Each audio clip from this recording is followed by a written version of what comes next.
Año 1300 a.C. La poderosa civilización egipcia está en su apogeo. Su gobernante es Ramsés II, un hombre que pretende ser el más grande de los faraones. Dejará su huella edificando. Construyó por todas partes. Estatuas enormes, impresionantes obeliscos, templos excavados en la roca. Ramsés es un gran hombre. Domina su reino durante 67 años, llevándolo a su mayor gloria. Erige templos por todas partes, edifica una nueva capital y crea empleo como nadie lo había hecho antes. Las ruinas de lo que Ramsés construyó siguen en pie. Pero 33 siglos después, con la ayuda de nuevas investigaciones y avanzadas técnicas de infografía, puede revelarse la verdadera escala de su ambición. Extraordinarios logros constructivos llevados a cabo con las herramientas más elementales. Miles de personas, miles de toneladas de piedra. Todo manejado por la voluntad de un hombre. Ahora podemos revelar el mundo perdido de Ramsés el Grande.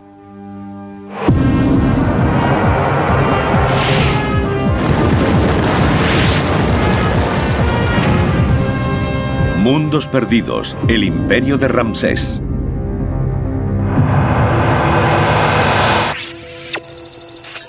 Ramsés es heredero del trono de Egipto. Un día se convertirá en faraón, gobernante de una civilización con 2000 años de antigüedad. Pero el imperio que espera heredar está saliendo de un tiempo de gran agitación política y religiosa. Y Ramsés pertenece a una dinastía que ha llegado al poder por la fuerza. Vio cómo su abuelo, el primer Ramsés, se convertía en el primero de la familia en ceñir la corona egipcia. Ahora ve cómo su padre, el rey Seti, impone su voluntad mediante el poder militar. Hay que recordar que la ramésida era una nueva familia. Ramsés I solo reinó durante año y medio. Seti subió al trono y gobernó durante 11 años. La familia de Ramsés tiene que demostrar que está capacitada para gobernar, y decide hacerlo construyendo.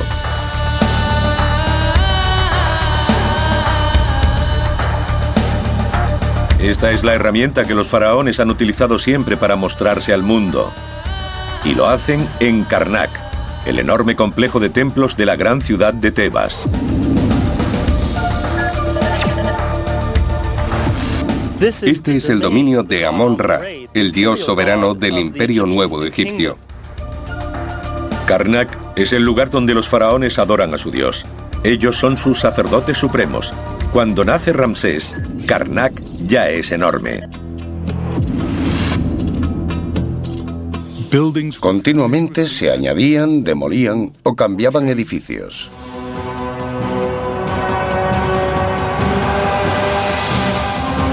Su corazón es el santuario de Amón-Ra. En torno a él, cada faraón ha erigido una demostración de su poder y su devoción, añadiendo construcciones o pilonos. Una nueva senda hacia el dios. En periodos en los que hay grandes faraones que están conquistando el mundo, se amplía el templo de Karnak. Karnak es un lugar en el que todo rey egipcio tiene que dejar su huella. Por ello tiene sentido que Ramsés II sintiera la necesidad de ampliar el templo. Para dejar su huella, el padre de Ramsés concibe la idea de una gran sala hipóstila llena de columnas. Su hijo mayor y heredero le ayudará a construirla. La transición entre Seti I y Ramsés II fue bastante gradual. Ramsés ya tuvo responsabilidades desde muy joven. A los 10 años, Ramsés fue nombrado general del ejército. El lugar de construcción se encuentra en las inmediaciones del templo entre dos grandes pilonos. Actualmente cualquiera que visite Karnak quedará impresionado por lo que idearon padre e hijo. La sala hipóstila era inmensa. La Catedral de Notre Dame de París cabría en su interior.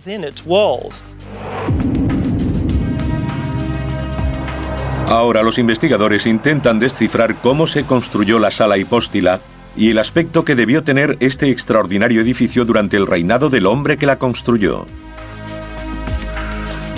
Este espacio estaba cubierto por un inmenso techo que descansaba sobre columnas de piedra muy juntas para soportar el peso. Para construir una sala tan grande, hay que colocar un gran número de pilares. Así que la sala hipóstila es literalmente un bosque de columnas.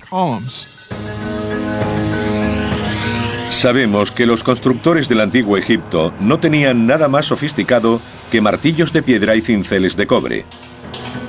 Aún así se embarcaron en un proyecto extraordinariamente ambicioso, incluso para los estándares modernos. Las columnas no se construyeron una a una. Lo que hicieron fue poner los cimientos de todo el edificio, las bases de las columnas y los muros laterales. Los planos exigían 134 columnas. La columnata central tenía pilares de 7 pisos de altura. Las pistas de cómo llevaron a cabo la tarea se encuentran en estas pinturas de las paredes de una tumba privada. Una especie de manual de construcción de 3000 años de antigüedad. Cuando fue descifrado reveló una solución muy ingeniosa. Esta maravillosa escena de la 18ª dinastía de la elaboración de ladrillos de adobe podría ser una foto tomada hoy en un pueblo egipcio. Las técnicas que muestran no han cambiado en 5000 años. Se saca agua de una charca rodeada de árboles para mezclarla con tierra y paja. Esta mezcla se coloca en moldes que se dejan secar en el suelo durante un par de días. Luego los ladrillos de barro son transportados y utilizados para levantar muros o, como en este caso, una rampa para la construcción de la sala hipóstila. El uso de rampas es un descubrimiento clave.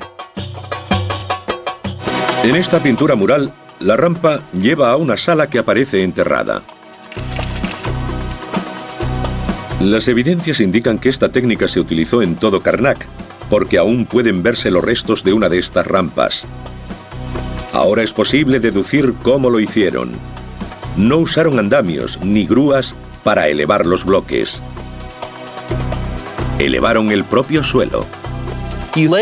Se coloca el primer nivel de bloques que sirven de base para las columnas. Se rellena el interior con tierra y se construyen rampas de ladrillos a cada lado. Se trae la siguiente tanda de bloques, aún sin labrar, y se colocan encima. Se vuelve a llenar de tierra, se amplían las rampas y se repite el proceso. Así, cuando el edificio está terminado, queda completamente enterrado en una montaña de tierra y enormes rampas de ladrillo a cada lado. Las rampas solo eran estructuras temporales, pero suponían una enorme cantidad de trabajo. La pendiente podía llegar a tener hasta 7 grados. Para llegar a la altura de las columnas de la sala hipóstila, debieron medir como 2 campos de fútbol. 25.000 toneladas de piedra fueron arrastradas por estas pendientes para levantar los pilares. Los tambores de las columnas eran tan grandes que estaban formados por 2 bloques de piedra con forma de D de 10 toneladas cada uno. Los canteros de Ramsés unieron estas piezas tan firmemente que algunas no han cedido en más de 32 siglos. Peter Brand busca pistas de cómo lo hicieron junto a Dennis Stokes, un especialista en técnicas antiguas de construcción. La clave reside en las piezas de madera encajadas en huecos tallados en la piedra. En primer lugar, hay que coger un trozo de madera dura y darle la forma apropiada para que encaje en el otro lado. Se embute a martillazos y une los bloques. Así no pueden moverse. Todo consiste en un buen montaje para que quede fijo una vez construido. Así es. Consiste en alinear los bloques de forma apropiada y asegurarse de que no se muevan mientras avanza la construcción. Una vez que la estructura está terminada, es tan sólida que resulta imposible de mover. A continuación, las piedras tenían que ser pulidas. Sabemos que las columnas no estaban labradas desde el principio porque aquí podemos ver una que aún está en bruto. Supongo que en las canteras no tenían tiempo de ser tan meticulosos. Dejaban que fueran los constructores quienes las terminaran. Ellos intentaban producir el mayor número de bloques en el menor tiempo posible. Una vez erigidas las columnas, se retiraban gradualmente las rampas y plataformas. Los trabajadores pulían los bloques con piedra arenisca como esta, preparándolos para grabar los jeroglíficos.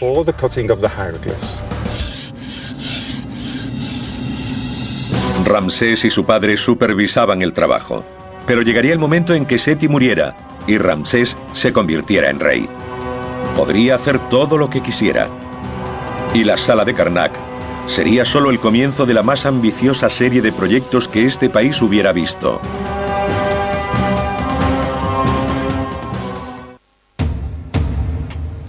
Cuando Ramsés es coronado, se convierte en uno de los hombres más poderosos del mundo. Toda su vida se había estado preparando para ello y aceptó el reto. Asumió el control de la construcción en Karnak. Artistas que estaban bajo sus órdenes lo representan trabajando. Cuesta creer que llegara a mancharse las manos, pero en una ceremonia formal demostró que lo empezado por su padre ahora era su monumento, su gran logro.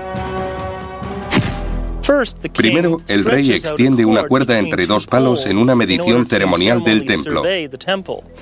A continuación, coge un azadón y cava la tierra. Luego, tiene que hacer un ladrillo de barro. Y finalmente hace la ofrenda del templo a su Dios. En muchos textos afirman que se interesó mucho en el trabajo, implicándose en la planificación e investigando archivos históricos para asegurar la precisión del diseño y los planos del templo. Ken Weeks ha investigado esos datos y puede darnos una idea de cómo cientos de hombres levantaron esas columnas trabajando hasta 20 metros del suelo. Su labor no terminaba con la colocación de las piedras. La superficie de todas ellas debía ser cubierta con elaborados jeroglíficos. Existen pruebas de que los antiguos egipcios conocían y utilizaban el andamiaje en sus trabajos, como se ve en esta tumba de la 18ª dinastía. Aquí los obreros unieron tablones de madera para hacer andamios y poder pulir y preparar las enormes estatuas del rey. Cada centímetro debía labrarse a mano. Este hombre está utilizando un abrasivo para pulir la superficie de la piedra y este otro trabaja con un cincel para detallar el ojo. El alcance de la ambición de Ramsés se vuelve incluso más sorprendente cuando nos damos cuenta de cómo tuvieron que trabajar sus hombres. Esta época era anterior al uso del hierro. Los canteros tenían que tallar la piedra con utensilios de cobre. Dennis Stokes cree que la única forma que tenemos de comprender lo que lograron estos antiguos constructores es intentando recrear su trabajo con las mismas herramientas que utilizaron. Una vez hecho esto y delineado el borde, lo que tenemos que hacer es quitarlo de en medio con un cincel. Dennis descubre que a pesar de la sofisticación de la cultura egipcia antigua, podían lograr sus complicados trabajos mediante el uso de tecnología de la Edad de Piedra como esta herramienta de pedernal.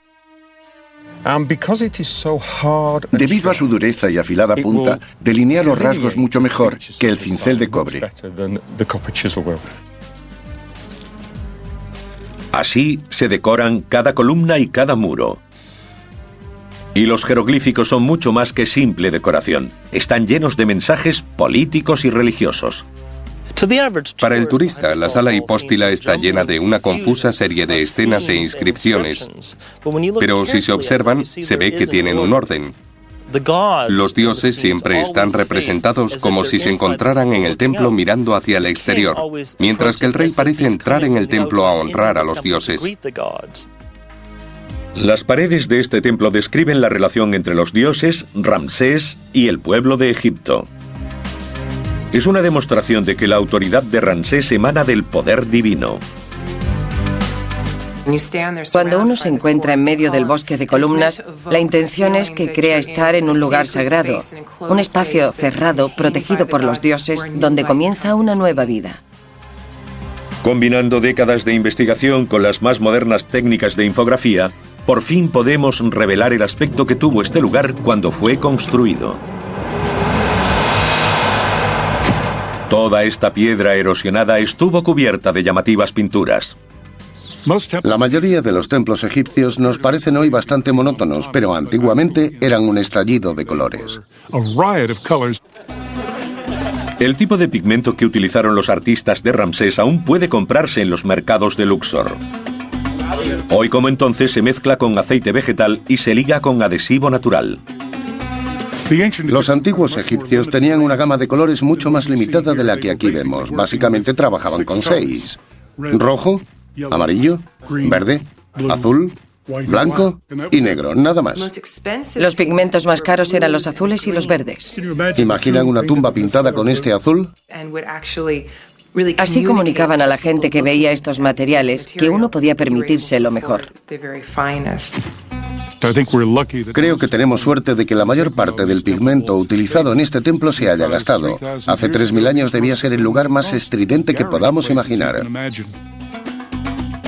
Miles de horas de trabajo y un enorme gasto se destinaron a la construcción y decoración de esta sala.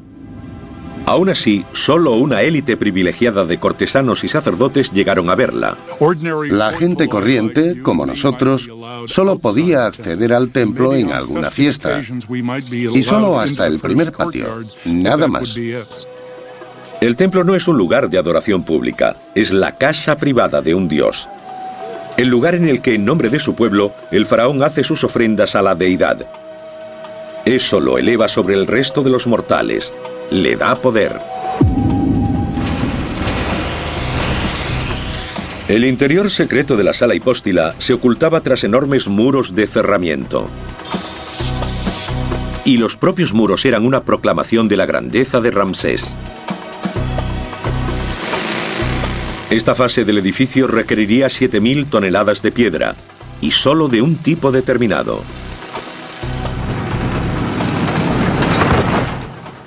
Nos encontramos en Tebas, con esas enormes colinas de piedra caliza rodeándonos. Sin embargo, no era esta la piedra elegida para la construcción de los templos. Los egipcios preferían la arenisca. La cantera más cercana se encontraba a 100 kilómetros al sur. La inmensa mayoría procedía de una zona, las canteras de Silsila. Son 3 días de viaje remontando el Nilo desde Karnak. Ken Weeks ha hecho este viaje. Los faraones tenían una enorme necesidad de piedra. Si tenemos en cuenta la cantidad de metros cúbicos de arenisca que tuvieron que transportar durante el Imperio Nuevo para las edificaciones de Tebas, Silsila debió estar llena de gente, prácticamente todos los días del año durante 5 siglos. Silsila estaba junto al río, pero los investigadores han descubierto otras canteras en pleno desierto egipcio. Un equipo ha intentado trazar la red de caminos que construyeron para comunicarlas. Probablemente es la red de caminos mejor conservada del antiguo Egipto. Creo que ya hemos llegado, Per. Las canteras están a más de 3 kilómetros del Nilo. Es interesante destacar que todas las carretas que bajan desde las canteras van en la misma dirección, hacia este punto de aquí. La ruta más corta hacia el agua. Probablemente apilaban las piedras y esperaban la crecida para transportarlas a flote. Extraían un gran número de bloques, los arrastraban hasta el río, los cargaban en barcos que llegaban para la crecida del Nilo y los descargaban en diferentes lugares de la zona de Karnak y Luxor.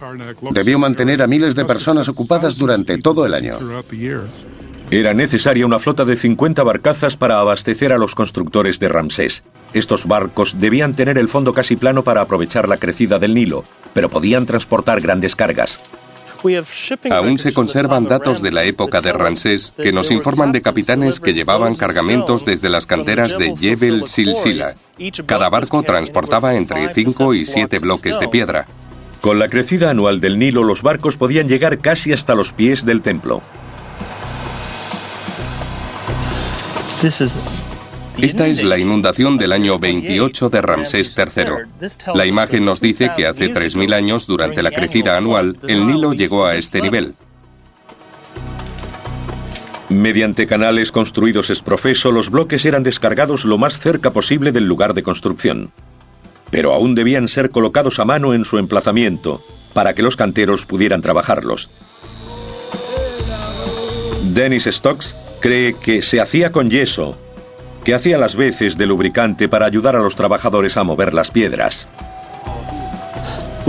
Hemos puesto el yeso que lubrica los bloques para deslizarlos junto a los otros. Un poco más. Eso es.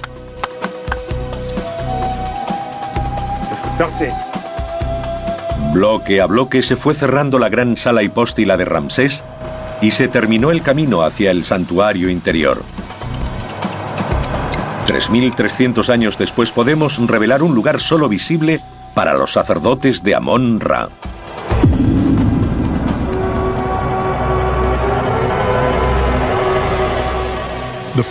Cuanto más se adentraba uno en el templo, más cerca estaba del Dios que residía aquí. En el santuario interior se encontraba la enorme barca dorada del dios Amón-Ra con un espolón en proa que llenaba toda la sala. Cada día, el rey y el sumo sacerdote tenían que entrar en el santuario del dios para vestirlo, alimentarlo, ungirlo, leerle una serie de textos para despertarlo y darle una nueva vida. Luego, cerraban la sala y se marchaban sin dejar rastro. Ramsés dejó su huella en Karnak. Debió ser impresionante entonces, y aún hoy es una de las maravillas del mundo.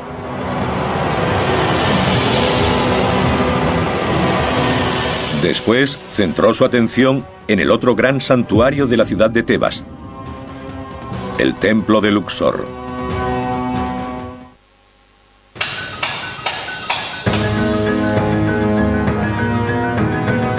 Mientras la sala de Karnak aún estaba en construcción, Ramsés II inició otro proyecto, igual de ambicioso y situado a unos 3 kilómetros de distancia. El camino de entrada al gran templo de Luxor estaba flanqueado de esfinges.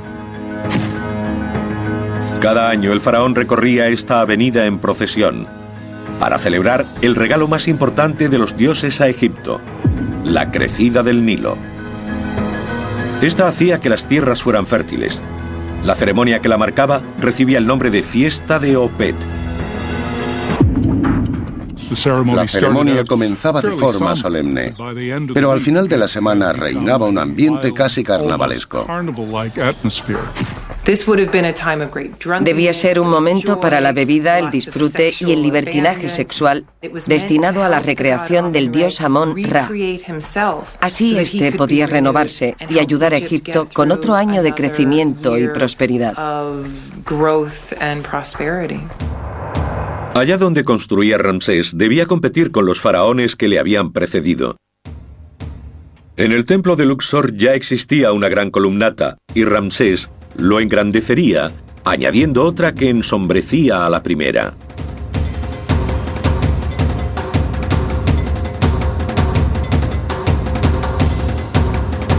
Gastados después de 3 milenios, pero aún claramente visibles, los relieves de esta pared muestran la escala de la visión de Ramsés. Las estatuas medirían 12 metros de altura, los obeliscos aún más, y cada uno hecho de un solo bloque de granito rojo. El obelisco sería lo primero que iluminaría el sol cada mañana, un símbolo de la relación entre el rey y el dios.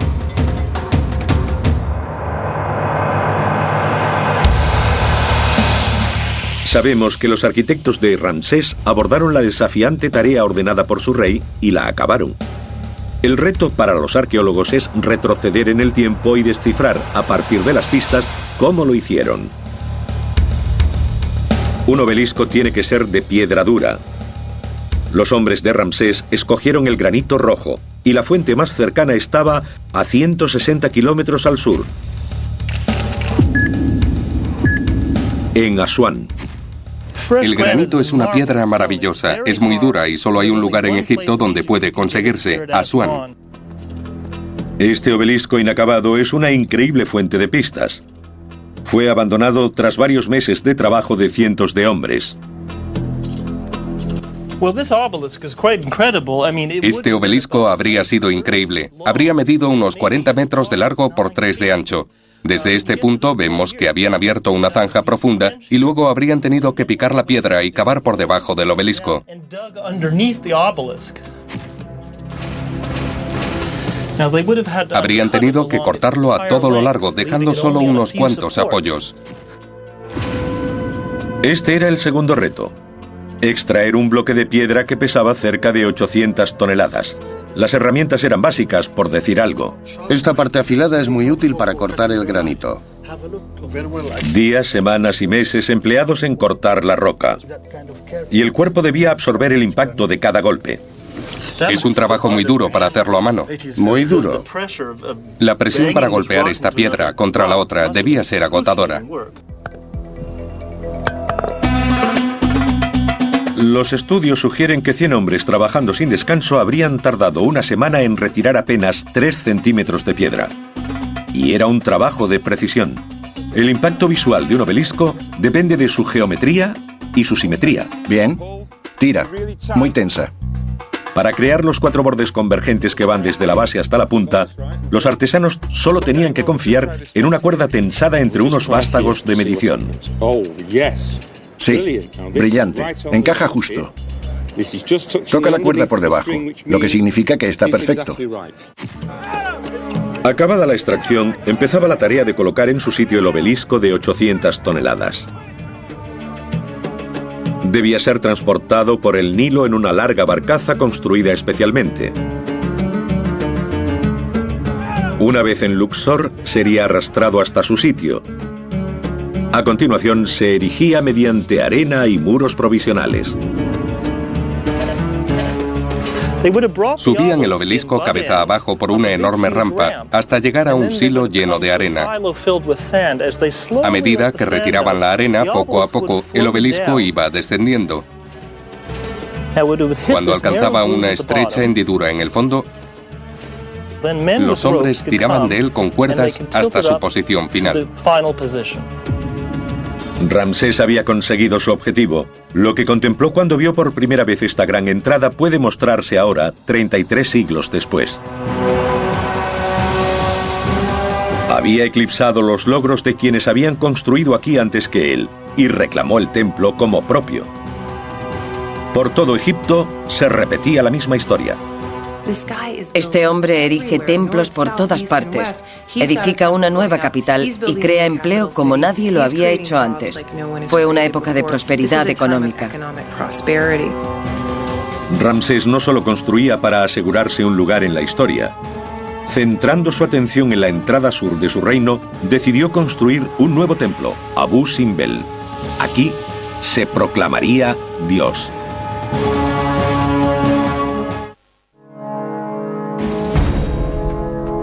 Ramsés reinaría durante 67 años, casi el triple de la esperanza de vida del hombre egipcio. Y durante ese tiempo, un ejército de canteros trabajaría constantemente, cincelando su imagen y su nombre en los muros, columnas y estatuas de todo el reino. Pero su siguiente proyecto llevaría todo eso un paso más allá. En la orilla oeste del Nilo, en Tebas, se alza su templo mortuorio, el Ramesseum.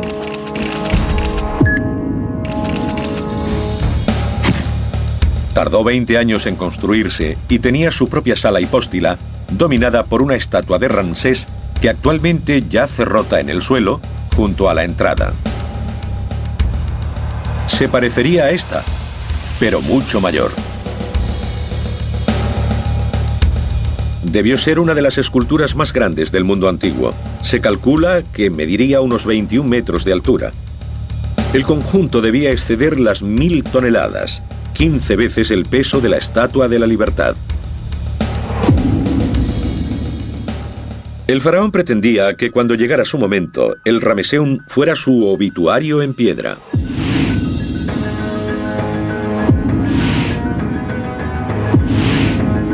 Las pruebas sugieren que hacía mucho más que seguir la tradición. Estos relieves revelan que Ramsés tenía un gran plan político y religioso. Pretendía reescribir la historia como él quería que fuese. Narran la batalla más famosa de Ramsés, Kadesh.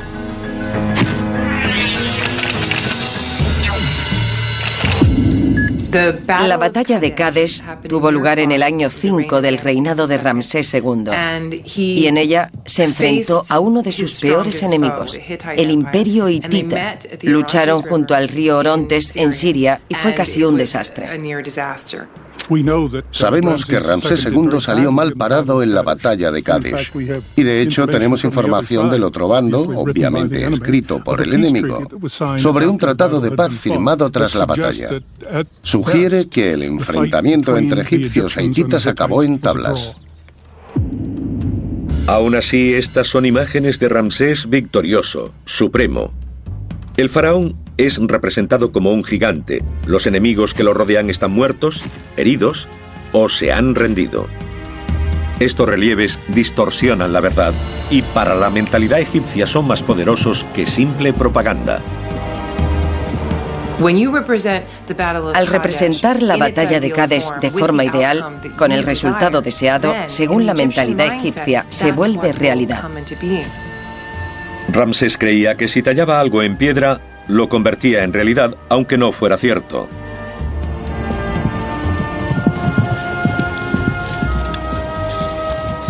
Y el Ramesseum era solo el principio.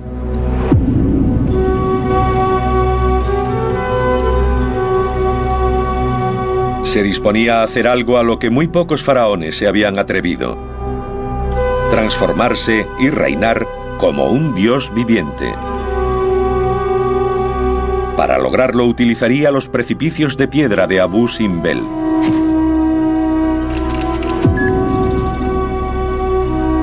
Abu Simbel es un templo único, excavado en la roca y con unas estatuas gigantescas. Es muy atrevido. Ramsés se embarca en su más ambicioso proyecto constructivo, un enorme templo en el límite de su imperio. Este templo es construido tan lejos para honrar al rey.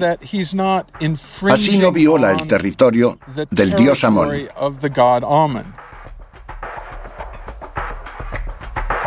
Se ha necesitado el trabajo de varias generaciones de investigadores para descubrir la verdadera escala del logro de Ramsés.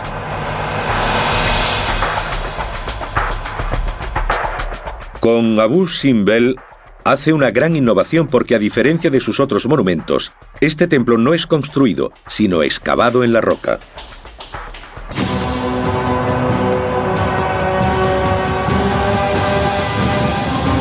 En vez de transportar la piedra al lugar de construcción, la retiran. Equipos de canteros tallan hasta que emergen 4 grandes estatuas de su faraón, cada una de 21 metros de altura. Es un intento deliberado de intimidar a la población nubia. Los nubios poseían las principales fuentes de oro de Egipto y era muy importante que el faraón controlara las minas y las rutas comerciales de África. Lo proveían de ébano, marfil, esclavos y todo lo demás. El interior del templo es igual de ambicioso. Una red de cámaras se adentra más de 45 metros en la montaña. Y 2 veces al año se produce una espectacular demostración de los conocimientos astronómicos de los arquitectos reales y de la precisión de sus constructores. Los rayos del sol recorren todas estas cámaras hasta el santuario interior, el lugar en el que la estatua de Ramsés se alza junto a la de otras 3 deidades. Con ello, se señala a sí mismo: no es solo el más grande de los faraones en vida. Ramsés II es uno de los pocos reyes de la historia de Egipto que se proclama Dios antes de morir. Creo que en el antiguo Egipto muchos debían estar asombrados de que un rey pudiera tener tanta edad y crear lo que hizo. Así que es muy posible que algunos de sus contemporáneos creyeran realmente que era un dios encarnado. Ramsés dejó su huella, pero le esperaba un reto final. A los ojos de su pueblo era un dios viviente. Ahora debía construir una tumba digna de su grandeza.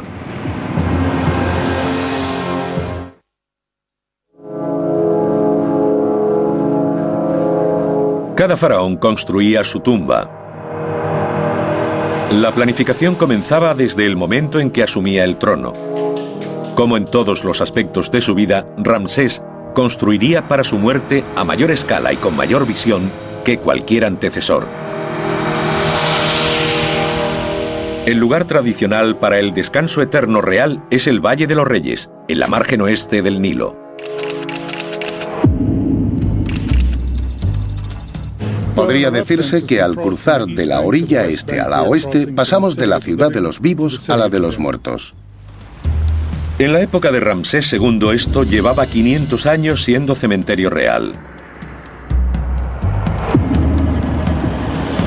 Los planos de su tumba toman estos antiguos enterramientos como referencia.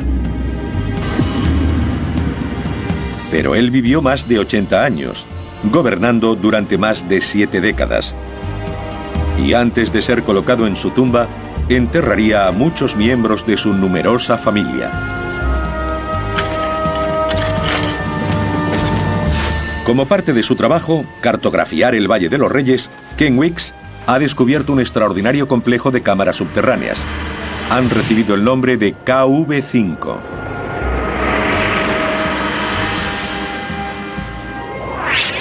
Forman el mayor complejo funerario del valle. Y aquí es donde Ramsés enterró a sus hijos. Hemos descubierto que la tumba contiene más de 125 cámaras y presenta todas las características del reinado de Ramsés II.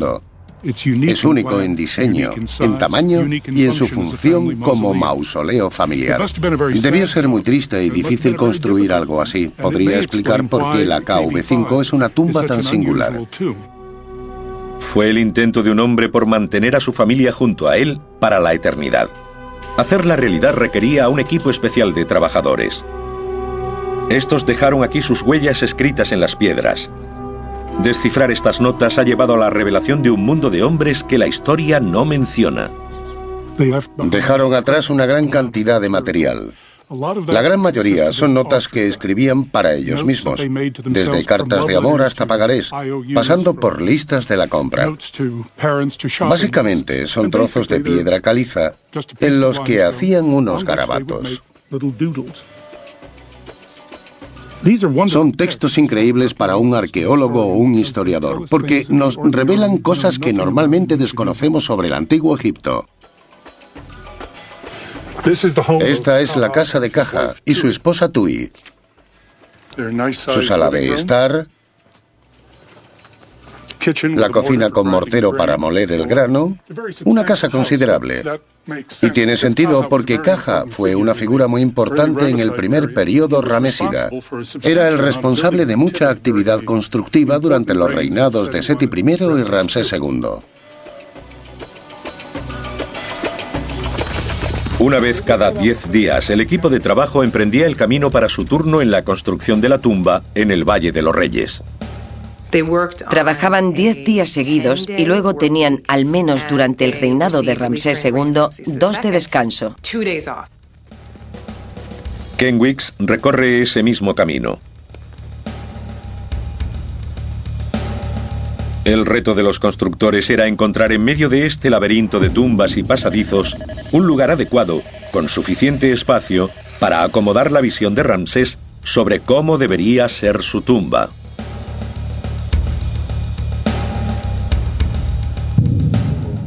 En el Imperio Nuevo, cada tumba es de un diseño diferente y con el mismo propósito. Debían asegurar al rey el paso de esta vida a la siguiente. Ramsés había oficiado el funeral de su padre, presidiendo la ceremonia del sellado de su hermosa tumba. Las imágenes que cubrían sus paredes quedaron grabadas en su memoria. Seti decidió que toda su tumba estuviera decorada con elaboradas pinturas y relieves. Por ello, desde la entrada hasta la cámara funeraria, todo está cubierto de relieves e inscripciones. Ramsés ordena la construcción de su tumba a los mismos hombres que hicieron la de su padre. Pero la suya debía ser más fastuosa y espléndida.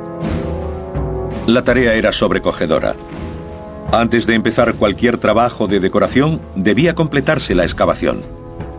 Trabajaban en 2 turnos de 4 horas todos los días y medían sus turnos por el tiempo de uso de las lámparas que los iluminaban, con mechas de una longitud determinada. Cuando se acababa, se paraba para comer. Después, ponían una segunda mecha en la lámpara y se marchaban al apagarse. Los constructores egipcios eran hábiles y disciplinados, pero también podían cometer errores. Con tantas cámaras funerarias en el Valle de los Reyes, era inevitable que algún túnel diera con alguna de ellas. ¿Qué hacían si se topaban con otra tumba? En ese caso, tomaban una práctica solución: incorporar la anterior a la nueva. Algunos de los sistemas de túneles más impresionantes se crearon por accidente. Ramsés planeaba ser enterrado en una magnífica cámara al final de una serie de largos túneles descendentes. Esta estuvo limpia y preparada para recibir su cuerpo durante casi medio siglo. Pero los 3.200 años que nos separan de su muerte han presenciado terremotos e inundaciones. El techo está derrumbado en parte y la decoración que cubría sus paredes se ha borrado. Solo mediante el estudio de la cámara funeraria en la que se basó Ramsés para su diseño, podemos recrear el aspecto que debía tener su lugar de descanso eterno. Probablemente toda la superficie estaba cubierta de símbolos religiosos, y el techo debía estar adornado con un cielo estrellado. En cada una de las paredes, una imagen de la diosa protectora Isis guardaría el sarcófago del faraón. Situado en el centro de la sala, el ataúd de varias capas de piedra, que era un logro tan impresionante como la tumba que lo albergaba. Vamos. Dennis Stokes ha querido averiguar cómo se las arreglaban los antiguos egipcios para cortar y convertir la piedra en un ataúd. Esto es granito, la piedra más dura de cortar de Egipto. Ha descubierto que encontraron la forma de cortar la piedra utilizando sierras de cobre. La sierra corta la piedra a un ritmo de 1 centímetro por hora aproximadamente, lo que significa que tardaban varios días en cortar un bloque. La sierra no tiene dientes. Se utiliza arena como abrasivo. Se trata de un trabajo duro pero extremadamente efectivo. Rodeamos el eje con la cuerda. Vaciar el sarcófago era una tarea aún más difícil. Mediante el estudio de inscripciones anteriores a la época de Ramsés, Dennis cree poder recrear las innovadoras técnicas que utilizaron los canteros. Si imaginamos que esto es la parte superior de un sarcófago, taladraban agujeros alrededor del perímetro para delinear la forma del hueco interior. A continuación, hacían en medio unos agujeros para debilitar la piedra y romper lo que había en medio y el núcleo. Tras repetir la operación en 4 o 5 niveles, llegaban al fondo del sarcófago, lo suficientemente profundo para meter al faraón.